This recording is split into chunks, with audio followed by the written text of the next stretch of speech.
Welcome to Electric Libertyland, here on the Lions of Liberty podcast, your weekly shot of culture, comedy, and liberty with your host, Brian McWilliams.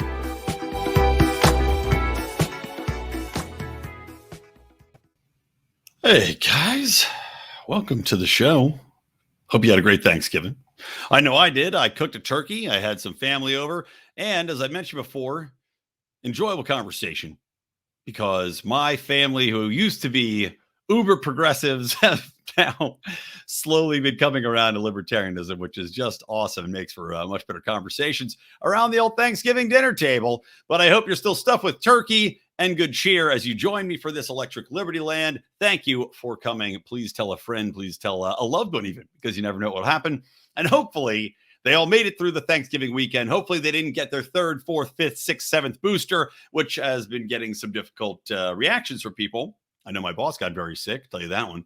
But of course, I don't want to talk too much about COVID since I think we're just finally allowed back on YouTube after they slapped us down for another 10-day, 12-day ban for saying something that didn't go along with the wisdom of the cathedral and the COVID cultists out there. So I don't want to go too far down that because I don't want to get another ban so soon. let's ease into it, like going into a hot tub, you know. I'll slowly stick my toe in and then eventually just jump in and get another full ban. But yeah, hopefully you guys didn't have any issues getting together with family from some of the crazies that refuse to sit down at the table if you haven't had your vaccine. And of course, with Auntie Karen checking everybody's Vax Pass at the door. So welcome back. Hope you enjoyed the holiday. Now, one funny thing talking about the vaccines, though, before I jump into the show the show proper. Gotta love that. I'm not going to stop and re-record though, because I hate doing it. So till we get into the show proper, where I'm going to bring in Connor Boyack, who of course is the creator of the Tuttle Twins, for a really interesting interview. I did want to share this one little piece of news, is that I'm talking about boosters. We're coming off of Thanksgiving, where God King Fauci allowed us to get together, and apparently now the Omicron variant is out there. It's whatever. It's a bug. It's spreading like a bug. What are we supposed to expect? I mean, it's doing the exact same thing that every virus throughout history has done, which is get weaker, spread faster, kill less people, hospitalize less people, which is exactly what it's doing. But yet Biden shuts down the borders. Unironically, shuts down the border to Africa. Nobody's calling him racist like they did with Trump. Nobody's calling him xenophobic because Trump shut down, coming from China, which is where the theory is still sound that the virus originated in the Wuhan lab.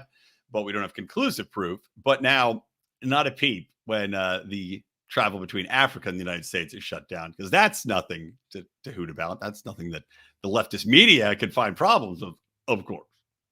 But Pfizer CEO just came out there and he said, well, we should expect that COVID boosters are going to be the norm. Every year, another COVID booster shot. So just get ready. We're setting the stage. There's so many billions and billions of dollars of profit to be made here. Now that they've got the vaccine passports, now that they've got the tracking apparatus in there, it's not a surprise that they're going to want to use it. They've got this ability to control people, to monitor where they're going to, who they're having contact with, not even down to the technology that tracks what your cell phones are doing at protests, that geolocates to see who you're at when you're at protests or at social gatherings. They've got this technology, of course. They're the government. They're going to use it. And just like I've said a million times before, when you allow the government to have this type of power, when you allow them to put these systems into place, they never roll them back. It's here. And unless we do something pretty radical about it, like vote all the bums out, like stop complying completely and just say no, finally, they're just going to keep pushing it. But I am white-pilled on this. I think more people are waking up. And as you will hear, I have my guest today, and the Tuttle Twins TV show is reaching kids in a brand new way. We're going to talk to Connor Boyack, as I mentioned. I'm also going to get into a little bit of the Maxwell trial, what's going on there with the mistress / the, I don't even know, recruiter in chief for Epstein and everything going on with that trial at the very, very start of it, of course. Kind of an odd circumstance to combine those two. I know you're going from a kid's show into another less fortunate circumstance involving children, but such is life, such is the news cycle. But before we get into that, guys, I have to tell you about our sponsor, iTrustCapital, the number one Roth IRA crypto trading platform, not just for IRAs, by the way, for just crypto trading. They've got the lowest transaction fees, instantaneous. They are fully transparent, and they are now getting rid of all of their monthly fees. That's gone. Thing of the past. Kiss goodbye. Just like kiss your grandma goodbye after Thanksgiving. Kiss that goodbye. Now you can get in here. You can get this #1 trading platform, right? They've got 25 different options for crypto where you can put them in your account, in your IRA. You keep them tax-free. You can take it out later on when you retire. Keep that safe from the sticky fingers of the government. Or should you decide, you can trade it right there. Trade them, keep them, do all your dealings there. Bring in gold, bring in silver. They also have hard currency options. But they got rid of their monthly fees. And now when you sign up, when you make that first deposit to get your future secure, they're going to give you $100 of free Bitcoin. Tell me a better deal, because I don't know one. So check them out, guys. You can go to itrust.capital/lions. itrust.capital/lions. Get on in there. Use that link. You get your $100 of free Bitcoin. Make sure you can keep your assets, your future safe, and get into that crypto market because it's going to be a lot less volatile and a lot more profitable, I would argue. Again, no promises here. These all, you invest in something, you take the risk, but then keep your money in, let's say, the stock market, which could crash at any minute, or keep your money in your mattress, gold bullion, one of these things. But check that out again, itrust.capital/lions. Anyway, without further ado, let's get into my interview with Connor Boyack. All right, so I am joined today by Connor Boyack, and Connor, of course, is famous for the books, the Tuttle Twins books, which have sold over 2 million copies, which have been read and passed around in libertarian circles, much to the joy and excitement of parents that are sick of having this crazy brainwashing content put out there from all these other sources. So very excited to have him on the show. Connor, welcome to Electric Libertyland. Thanks for having me. Yeah, well, it's exciting, and this actually comes at a perfect time. I want to hear about how the Tuttle Twins came about. I want to hear about the segue into the television, because for me, kind of something that I've been focusing on is the influence of culture through art. And obviously you agree with this in that art is a definer of culture. It leads culture in so many ways. And libertarians are always on the very, very back end of influencing culture. So, let's start off with just how did the Tuttle Twins books came about? And of course, you've also got the Libertas Institute you're working on. So tell me a little bit about your background, what inspired you to do these two different initiatives and how they've really come to fruition. So I set up our organization, Libertas Institute. It's been about a decade, and we're what's called a think tank. So we exist to kind of persuade people to repeal certain laws and pass, better laws and protect the free market and protect our rights. So we operate initially in Utah. Now we work across the country. And for the first few years, I had very young kids. So about 7 years ago, when the Tuttle Twins started, I found myself, they were 5 and 3, and I would come home at the end of the day, and like any good dad, I would be, tell me what you did today and what have you been doing? And my 5-year-old every once in a while would reciprocate the question, and he'd be like, Dad, what did you do? And I'm like, type on a computer. Like, how do you talk to a 6-year-old about socialism or an 8-year-old about fighting eminent domain? Or how do you do that? So I went on Amazon trying to find books that would teach these ideas. Elijah, a friend of mine, he had young kids at the time, and we were talking about, hey, it'd be fun to work on a project together. We start banding around this idea of a kid's book. And we thought, look, if we only ever do one book, what would be the book that we would want to do a children's version of? And for both of us, it was The Law by Frederick Bastiat, because it was such a powerful essay for both of us. And so that was our first book. And we had no vision of, it was always like, maybe we'll do a second book, or maybe this will go somewhere. But there was no master plan. There was no vision. There was no nothing. And so basically, we filled a massive void in the market that we didn't even really know about, other than us being dads wanting to teach our kids these values. And I mean, there's books on potty training and the birds and the bees, like anything you want to teach your kids, there's a book for, except for freedom 7 years ago when we were first getting started. And so we just started doing one book after another. The market was gobbling these up and saying more and more and more. And so now 7 years later, we've published I think over 20 books. We've sold over 3.5 million copies. We translate them into 15 languages. So Elijah and I are full-time and then some, just cranking out additional content because there's such a strong demand right now for it. Well, I see the big board behind you. I'm presuming this is planning out the next series of episodes, something along those lines. The master plan. Right, yeah. Well, I have a daughter right now she's almost 2. And so she's a little too young yet for me to talk about, to bring the Tuttle Twins to bear because she has no attention span yet. It's just Baby Shark all the time. But I had that similar feeling of, watching so much of this content, and I had on the Sesame Street episodes and the old ones, fine, but even the newer ones, I can't let her watch it because it's just this unbelievable nonsense they're pushing nonstop. So I look forward to bringing her into Tuttletown and introducing her to the twins as she's a little older. But something I wanted to talk to you about is, you said there's a marketplace for these ideas. There's a marketplace for this content. Yet there is still, even after the books have come out, there still is a dearth in the marketplace. When we're talking about even getting the books made, the initial book run, did you shop it around to major publishers? And the same thing with the series. Did you take it to major publishers? Was the door slammed in your face and you said, I just have to go it alone? Or how did you shop it? And then how did you eventually come to get it to come to be? This is a fun story. So when we first got started, we looked for a publisher. I had already written a few books myself.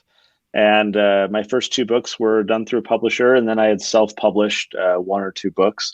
And so I was a little bit familiar with both worlds. And we took the concept to political publishers that do, like Republican, conservative, freedom related stuff. And they'd say, hey, cool concept. We just don't do any kids stuff. And then I'd take the book concept to the children's book publishers out there, and they were saying, "Oh, this is interesting. We just don't do anything political." And well, so we were they think, right? Yeah, so they think totally, they're just doing political shit all the time and not knowing it. Yeah. Nothing overt. It's all sinister, right. and don't go through the front door. Go through the back door where they don't know. So that kind of forced us to go independent, which I'm very grateful for because we basically control our entire production process. We fulfill all the books ourselves. We have total control over the whole process, which helps us, reduce costs.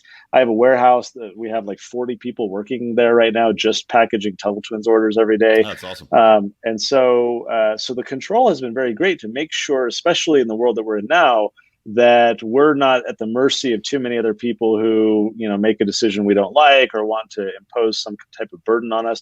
And Elijah, his background is actually as an animator. And so we had always wanted to get into cartoons. We always liked this idea. Elijah at one point animated like a little 2-minute short that we could then use to try. We tried fundraising, going out there and finding funding ourselves because, we could go to the, big boys and try the Netflixes of the world. But then we felt like that is such a left dominated world. And this is such an important message that we don't want to be at the mercy of some studio that wants to water it down, if they would even consider it in the first place. So there's actually this new show that came out a year or 2 ago called The Chosen, which is about Jesus and the apostles. And through the Christian world, it's spreading like wildfire because it's really high quality content. But what they did different is that they went completely independent. They raised money directly from supporters and people who liked the concept. They produced it entirely themselves. And then they partnered with a company called Angel Studios to do all the distribution and the marketing. You can watch it for free. There's no subscription. There's no nothing else. And they are getting tons of eyeballs. Download the app, start watching today. Well, the team behind that, the Angel Studios marketing and distribution team, I know all the people who work there. And their kids read the Tuttle Twins books. And so when they were like, what comes after The Chosen? Like, we want to, do more content. And we were over here, Elijah and I, like, we want to do a cartoon. It was just a natural symbiotic relationship to say, like, this allows us to still go independent, to control the message, to make sure that only like-minded people are really kind of having an ownership stake and taking this where it's going to go. And so it was a good relationship to trust someone with that project to be able to help bring them on the team and get into building cartoons out as well. That's interesting. Yeah, I didn't realize that the Angel Studios, I'm not overly familiar with them until basically now, when I started looking into the background and who was producing Tuttle Twins. Well, I guess you guys are producing it, but they're aiding you, or somehow I guess the relationship is designed. But it is interesting that they're leaning that way, or that they are libertarian in philosophy, because I know I was just talking to some of my partners here at Lions of Liberty. I do right now it's an audio show called Do Nothing Man. And basically it's a very sarcastic, liberty-centric superhero. The idea is better to do nothing than go out and make all these horrible laws and, infringe on people's livelihoods. So That's the core concept. And we've been talking about how to animate it and if we should go the fundraising route or crowdfunding or Kickstarter. So it's interesting to hear there are studios out there that are open to that type of content. I mean, for the animated show itself, did you do this? Did you just say, screw it, we're just going to find this one studio that makes sense for us because you knew the guys? Or did you actually still try to shop that around as well? Especially off the background of selling so many millions, you'd think somebody would go, well, this just makes sense from a monetary standpoint. Yeah, no, we did not approach other people, nor were we approached by anyone else. As I said, Elijah and I were trying to forge our own path and kind of do it internally and realize like this is just a beast of a project. I mean, it involves so incredibly many people for the motion design and the storyboarding and the sketching and the voice work and the editing and the like. For the book, it's like Elijah and myself and then a little support team and some vendors who then go print it. But the cartoon is such a significant project requiring a ton of people. And so once we kind of hit our heads against the wall trying to do it all internally, that's right when that conversation started happening with the Harmon brothers, where there's just a deep level of trust there. And they had proven themselves with The Chosen. It was doing really well. They had this big vision for the show. And the vision for the show is reaching 100 million kids in the next decade, which is ambitious but doable with this team. And then what we like on the book side is that the cartoon can become, if you think of like the sales funnel, right, where you go reach your prospects or your leads, and then you nurture them down and educate them more until finally they become a customer and make that decision. Well, so too with the cartoon, where we can reach a ton of people with this fun, funny, silly kids cartoon that has a little bit of an educational thing in there. And then it's like, oh, hey, these are based on books. Do you want to learn about the books? And then we can kind of guide them down, go get the curriculum, go listen to their podcast and all that stuff. So it's a good kind of recruitment arm for us to spread the ideas even farther than the books are doing, but then lead people to the books so that they get that deeper knowledge as well. Yeah. And you know what? It is funny too. I mean, you mentioned the show. It's cleverly written. I enjoyed it. I was watching the first episode on the YouTube live stream. Is it all going to be on YouTube as well as the app, or are you trying to wean people onto the app solo and kind of leave those as tempting episodes? You're exactly right. Yeah. The first several will be out there on social. And then it's like, if you want more, you got to come download the app. Yep. Right, yeah. But I mean, I'll play a quick clip from this, actually. I want to show, just to give people an idea that are listening along or watching. Unfortunately, YouTube has banned us for the next 10 days for, who knows. But I'll just show a little clip here and play this fast for you guys. So. Hi, Tuttle Twins. Hi, Karen. Want to buy some lemonade? It's pronounced Corinne. That's what I said. And I don't buy lemonade. According to Section B, Clause W, Paragraph 16 of the Cul-de-sac Kids Club laws, the president, namely me, gets lemonade for free. The Kids Club president gets to drink all the lemonade she wants for free, now and always. Amen? Amen. What? No fair. That's stealing. Ethan. It's not stealing if it's a law. And we voted on it. So there you go. So there's a little taste, right?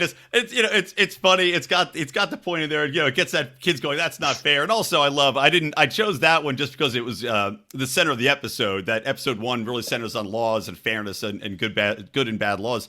But also, you didn't get to meet the grandma in that clip, who's a funny old broad with the time-traveling wheelchair. And I loved her, comes in and the first thing she says is that the neighborhood organizations are all communists. It's just, it was entertaining. And I think that's something that really, I guess we're getting better at it. The memeing community is getting better at it. We're all, libertarians are trying to learn how to make comedy. But I think it goes a long way, too, towards breaking the stereotype that libertarians can't be entertaining, that we aren't creative people that can do this type of content and can make it approachable rather than just yelling at people and kind of jamming it down their throats.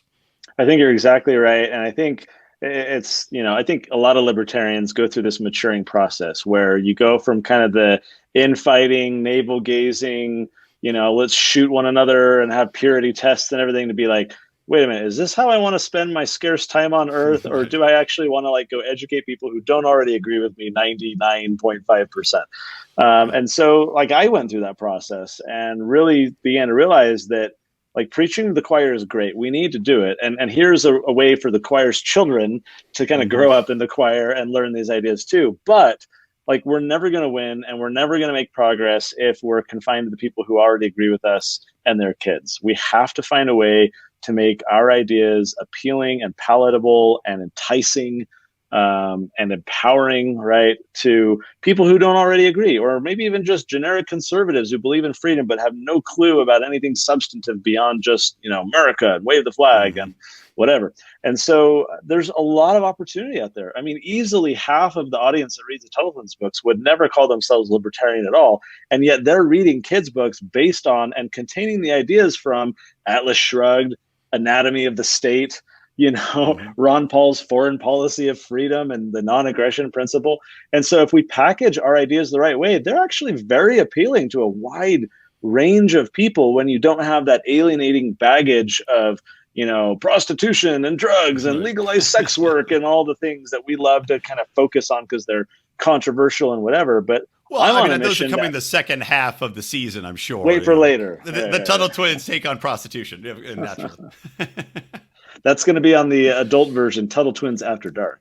Oh, nice. I love it.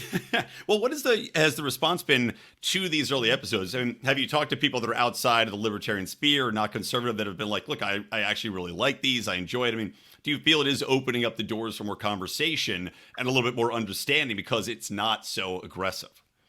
Yeah, that's the key, is that it's not aggressive. It's primarily a fun story with a little bit of educational stuff in there, whereas the books are more like idea focused and heavy with some fun story along the way.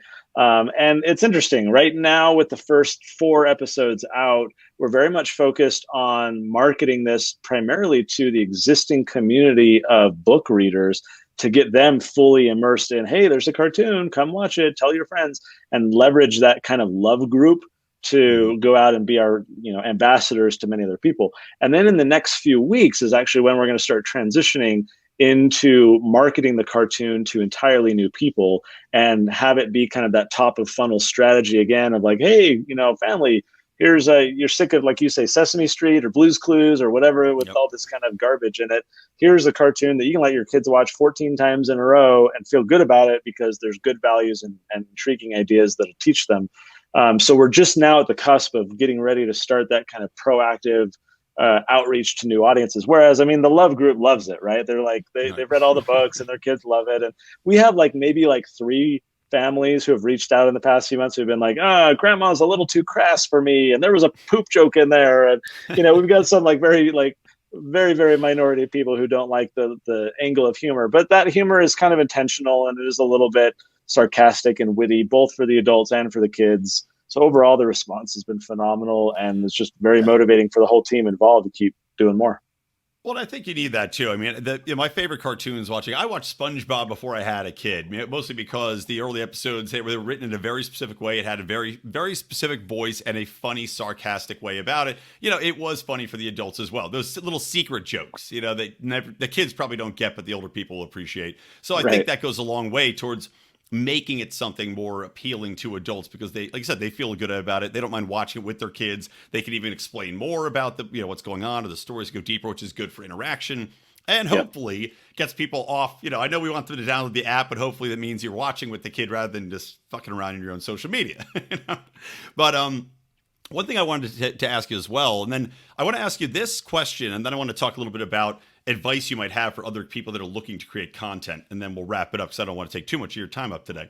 But do you think that content like you're creating, like having a cartoon like this, that's more explicitly, teaching the ideas of freedom, of economics, of good laws, bad laws, et cetera, from our philosophy, do you think that a lot of people are going to start to realize that they do have a lot more in common and do have a lot more in the value proposition that we have from the libertarian perspective than they realize? Because I see, even in the Marvel movies, the Marvel films, a lot of them have very strong libertarian content, but your average Marvel fan, and even the people writing it, probably don't realize what they're writing. They don't really know what they're appreciating.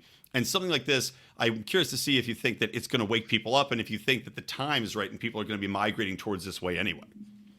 This is a really intriguing question to me. There's a group called FEE, Foundation for Economic Education, and what they've been good at in recent years is they'll take a Marvel movie and they'll say, here's kind of the free market, like when Thanos is trying to depopulate half the universe, like, they can help explain and give context to those like hidden nuggets and elements that are in there. But you're right, like 99% of movie viewers would not walk away and say, I support the free market now. Right. That movie convinced me. They don't even pick up on this stuff, which in my mind is a lost opportunity. Like, what's the point of putting these little Easter eggs in there? Even if they're intentional, as you point out, sometimes the writers may not even catch on to what they're doing. I mean, look, Rick and Morty was one of the most libertarian shows ever, at least the first couple seasons, if you're a fan of that show. And I know, Dan Harmon and what's the other guy, Justin Raymond or whatever, they're the least libertarian people in the world, but it's still in there. Absolutely. So sometimes it's like inadvertent like that. I think our approach certainly is to make it overt and explicit and be very upfront about what we're trying to do. We're not trying to deceive anyone, be like, oh, we're going to teach, indoctrinate your kids and parents, you'll have no clue. We're like, if you agree with us and if you're intrigued by these ideas, come watch this show, come read the books.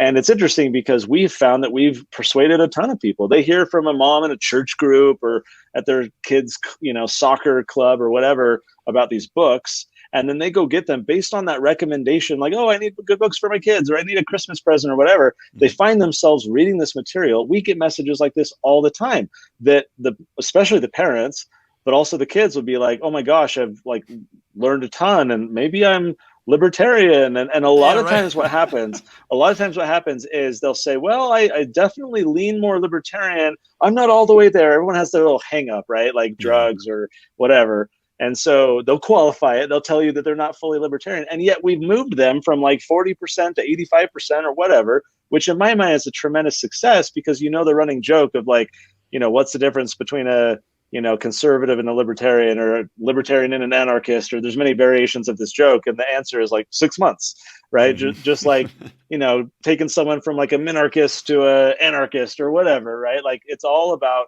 everyone's on that journey. And you can't force anyone to have this massive conversion in a day.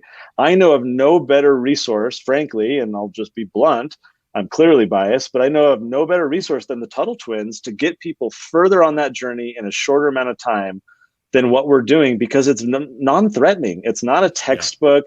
Yeah. It's not talking about prostitution and crazy stuff that gets people to put their barriers up. If anything, the reason why it's so successful is that we knock barriers down because we're telling mom, we're telling dad, hey, here's something you can read together with your kids. You love your kids. You want them to be educated. You don't want them to miss out. You don't want them to not be well-rounded. So get this book. You're going to need it. And then you sit down. It's fully illustrated. It's fun. You watch the show. You all have a laugh together. And those defensive barriers come down where we're able to plant some of these seeds and make arguments where we see all the time. People are like, oh, I never really thought about it that way. And then those wheels start turning and give them a few months, let them see a new news story that outrages them. And that finally pushes them over the edge. But this is moving people very fast. And it's why, to your earlier kind of question and part of the discussion, this idea of art and culture is so critical because I feel like it's an accelerant for, like, we're never going to say, here's economics in one lesson, sit down and let's talk about it, right? But you watch John Popola's videos on Keynes and Hayek, the rap, right? Where it's just this fun, edgy thing and people are learning about free market economics and you're pitting these two kind of philosophies or perspectives together and that sticks in people's minds. They're repeating the song, they're thinking about the visuals. It's projects like that, like the Tuttle Twins and others that we need because it's going to be far more sticky than anything else we're trying to do. Yeah, and it is kind of funny. I was just thinking about the old adage, they're coming for your kids, right? That's what they say anytime there's this content that go after, go towards kids that has some sort of ideological base behind it. But the secret is you're actually coming for the adults through the kids in this, in a lot of ways in this instance. And that's what's so funny about it is that, like you're talking about, the parents are unassuming, they're taking it, it's not aggressive, and they're learning along with the kids. And that is a beautiful thing and pretty amazing. Totally. So what advice would you give people then? If there's somebody out there, they want to make a TV show, they want to write a book, they want to do some way, what would the advice that you could give them be? Having done it now, you have a very successful company, you have, you're selling millions of books, you have a TV show now that's being produced. This is an amazing success story. So what would you tell people, how to get started and advice on just kind of, I guess, staying the course? I think any successful content creator would say that persistence is key. I watched a video the other day by Mr. Beast, who I think at this point is like the most famous YouTuber. And he was talking about how he, became so famous and so successful. And he was going through all the stories of all the crappy videos he did at the beginning and just trying to like experiment and come up with stuff. And he talks about like, look, had I quit at any point, I never would have seen success. I had no idea at that point what I was doing. It was all about experimentation and innovation and failing and trying and learning. And then the persistence. Like I read another thing from an author who he writes on medium.com. And he talked about how for every article he wrote, it was like this logarithmic exponential rise in his follower count, which he could then monetize and become financially successful. And it was the compounding effect of just the persistence of writing. Mm-hmm. I know, I mean, I've written 31 books, 20 something of them are Tuttle Twins books. Like I know producing content is hard, but I am a big believer in the persistence element because like not every project is going to succeed, but you can roll over that failure and that like, okay, that didn't work, but I can kind of adapt some of that and apply it over here. I think for me, in reflection of how we got here with the Tuttle Twins, it very much is this thing of persistence. Like we didn't know if there was a market out there. We didn't know if anyone would like what we're doing. No one knew. There was no Tuttle Twins brand. No one knew what this was. There was no word of mouth. There was no nothing.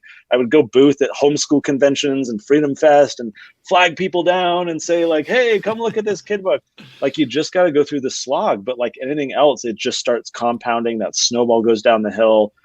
So to anyone out there thinking about doing a project, like you're not going to succeed at first. It's going to be hard work, but man, stick with it because I've seen the blessing of persistence and the ability to just look back and say all those early efforts, planting all those seeds, I had to wait a little while, but my gosh, they've matured into some, amazing growth for what we're doing.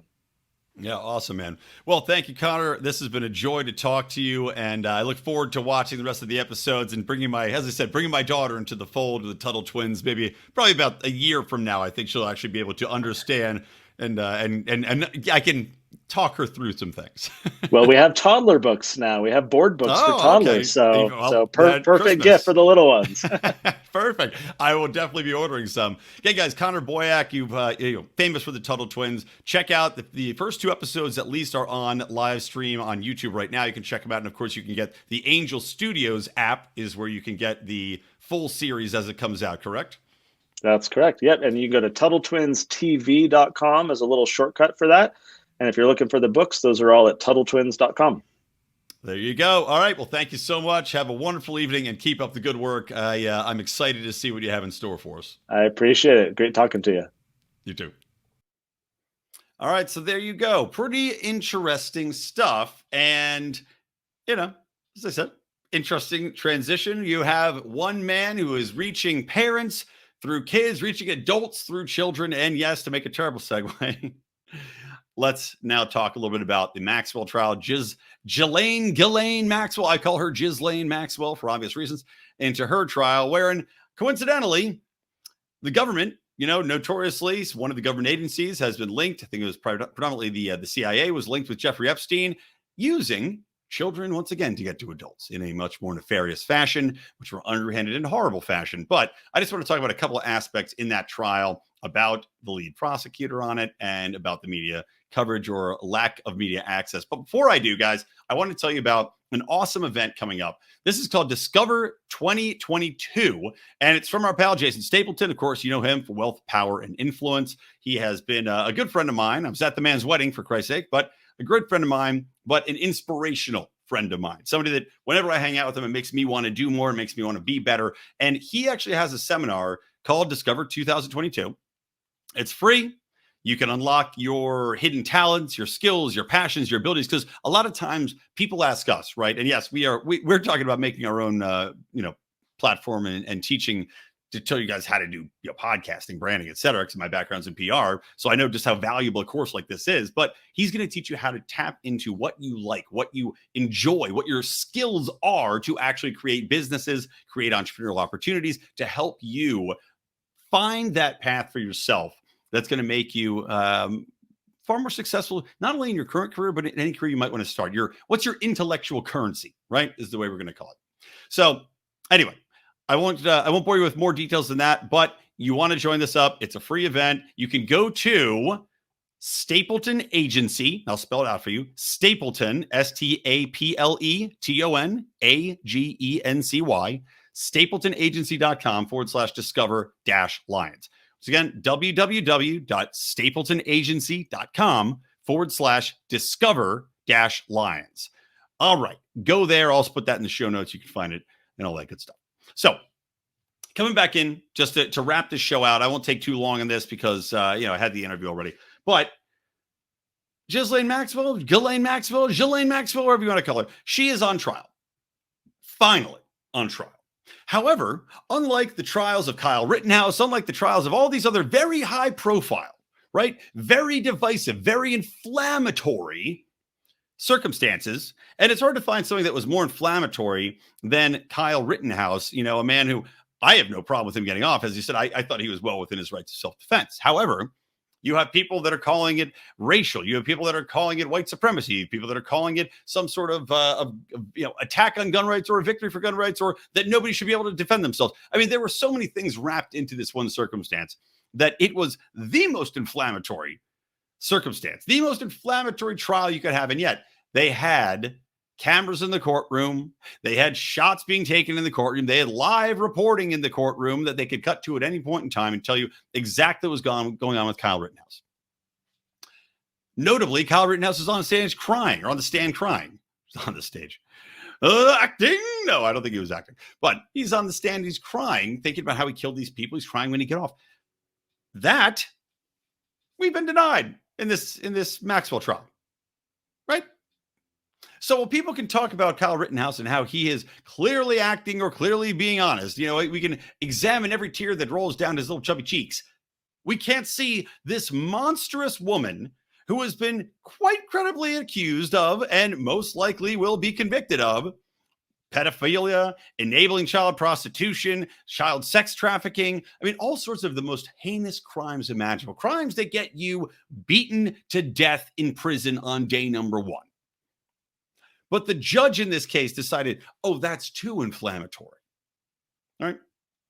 Too inflammatory. We're talking about the time in which we just completed a trial coming out of massive riots that were based around race and class and everything else. Massive riots, the most expensive riots in the history of the country. Billions upon billions of dollars of damage done to private companies, to public companies, to individuals. People had been killed in the streets. People were shot. People were beaten. You had city blocks taken over during these riots. And now you have a trial that's tapping into all of that fervor. But that's not inflammatory enough that they want to keep the cameras out. But no, you get into this. You get into this where you've got the elites. You've got the Bill Clintons of the world, right? And a pilot that flew all these aircraft to Epstein Island, the Lolita Express pilot, he came out and he said, yeah, Donald Trump's on the plane, Bill Clinton's on the plane, name names, Hillary Clinton's on the plane. He named all the big names.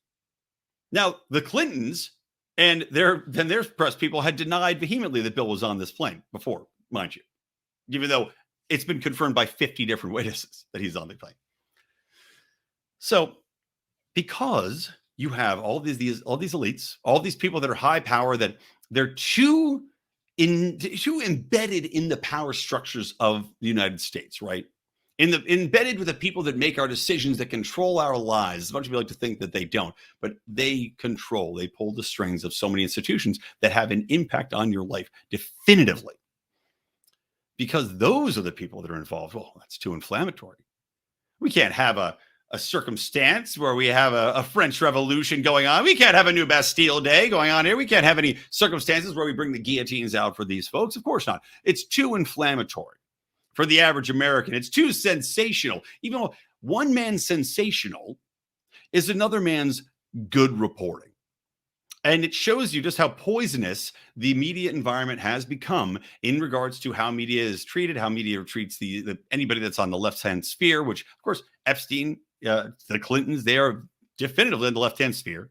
Although I'm sure this net captured people on both sides. When you talk about getting people on camera, getting people recorded as their blackmail, which is what many people, including myself, think that Epstein was doing, and why he was tied in with the Mossad, why he was tied in with the CIA, was for blackmail, for people to have credible reasons to force people in these high positions of power to operate as they like. Well, once you have these people out there, now, right, is when the media, they'll just let that go. No, they don't want to get all riled up about access to that, because That's not sensational. Well, we just have to let this court happen. Meanwhile, they're out there talking about Kyle Rittenhouse, talking about how he's a white supremacist, talking about how he went out with the intent to murder and kill. But no, it's hands off when it comes to Maxwell and what's going on here. Now, on top of this ridiculousness of not being allowed to come in and see what's happening in the courtroom and let cameras in there, they also have the most suspicious person you could possibly have heading up the prosecution. Now, it's a 32-year-old woman, girl, some would say. Right. So I'm about to turn 42 and I know how young I was at 32. 32-year-old is the lead prosecutor in this case. Now that is enough to raise eyebrows, right? Because you say, okay, why is somebody so young taking the lead on this? That seems a bit insane. Wouldn't you want somebody that was far more tenured in this? Wouldn't you want somebody that's had a lot more experience with this? Wouldn't you want somebody that might have a little bit better perspective on this than a 32-year-old who had only joined the the Southern District of New York's Attorney General's office as of 2013, right? So she's got some experience there, but a lot of organized crime cases, which I guess this falls under in some way.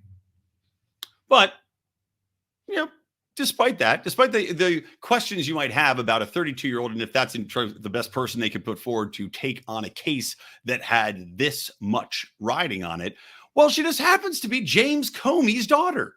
Yes, former FBI director / Trump blackmailer / notable Steele dossier peddler, James Comey.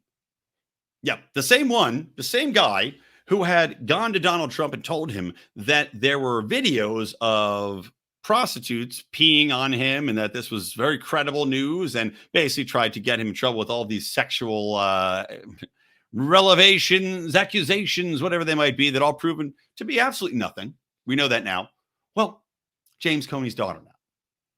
Now, this is without a doubt nepotism, but it just comes as a real shocker, doesn't it? That of all the people that could be involved in this, of all the people they could pick to go after this associate, this is who they come up with. It almost seems like they want her to fail. And that's my intent, or that she is probably going to be a little bit more inclined to fail, knowing that she is tied in with this person who was at the top of the top, who was tied in with the Clintons. And we know that James Comey was clearly tied in trying to help the Clintons out. We know that he and his staff were talking. There were people colluding behind the scenes about Donald Trump. I'm blanking on the guy's name right now. It was some weird name, and his paramour, who was an attorney, and they were texting back and forth about this. So we know that these people are predisposed to be Clinton fans, that they were in the Clinton camp, that they were rooting and fighting for the Clintons, despite the fact that they were supposed to be working for Donald Trump this entire time. And now they're the ones, the Comey family happen to be the ones going after and prosecuting Maxwell. And if she happens to fail miserably in her job, whoops, what's the worst? Oh, well, it turns out that the Clintons maybe weren't so bad, that, this is all, we couldn't prove anything because Epstein, quote unquote, killed himself. And now Maxwell, well, we couldn't prove anything there either. So I guess the Clintons, we can't credibly show that they were involved in anything either. If we can't convict Maxwell, then how can we convict the Clintons by association? And wouldn't that be something? Wouldn't it be something if the Clintons got away with something else? I mean, wow. Just wowie, wow. So I'll leave you guys to think about that. Again, I'd like to thank Connor Boyack for coming in. I do apologize that this episode, which we, so much positivity about the Tuttle Twins show, about creating content, about affecting and impacting people, and especially adults through getting through where they're not going to have their defenses up. That was a beautiful story. And now we have to sully it with this Maxwell news. But that is the cycle. I can't control the news cycle. I can only control what I can do insofar as taking you guys through this pathway to liberty, showing you the way forward and helping you to help yourselves. And by virtue of that, help everybody around you, because we know that liberty spreads like a wildfire or like electricity through the currents in the pond, frying up all them fishes. Hey guys, don't forget, by the way, support us on Patreon. Oh, look, I even made a banner for you. Look, you can support us on Patreon. Look at that. You can get all our bonus content. Not only that, you can get discounts on our merch, our fantastic shirts. You can see I'm wearing my wax on, tax off Mr. Miyagi shirt, one of our best-selling shirts. It's hilarious. People enjoy it. And of course, we've got our Merry Taxation is Death mug, which you don't have to go to the Patreon to get that, by the way. You can go to lionsofliberty.store. You can buy your mug, get it now because it's going to take a little while to ship if you want to get it before Christmas. Makes an amazing gift, by the way. So for you, for a loved one, if you're a wife shopping for a husband or a husband shopping for a wife, get it now. And hopefully t-shirts, because with the supply chain issues, it's been a bitch to keep t-shirts in stock. But we do still have a bunch in there you can buy for the whole family. So check that out, lionsofliberty.store, and come give us a gift at the end of the year for thanking us for doing everything we do here, guys. It is a grind. It is a grind to keep continuously putting out this content we do 3 times a week for you. So it would be nice to get a little stocking stuffer from you guys at our Patreon, patreon.com/Lions of Liberty or lionsofliberty.locals. All right. All right, guys. From me, Brian McWilliams, from the Lions of Liberty and from Electric Libertyland, I want you to always stay plugged into liberty.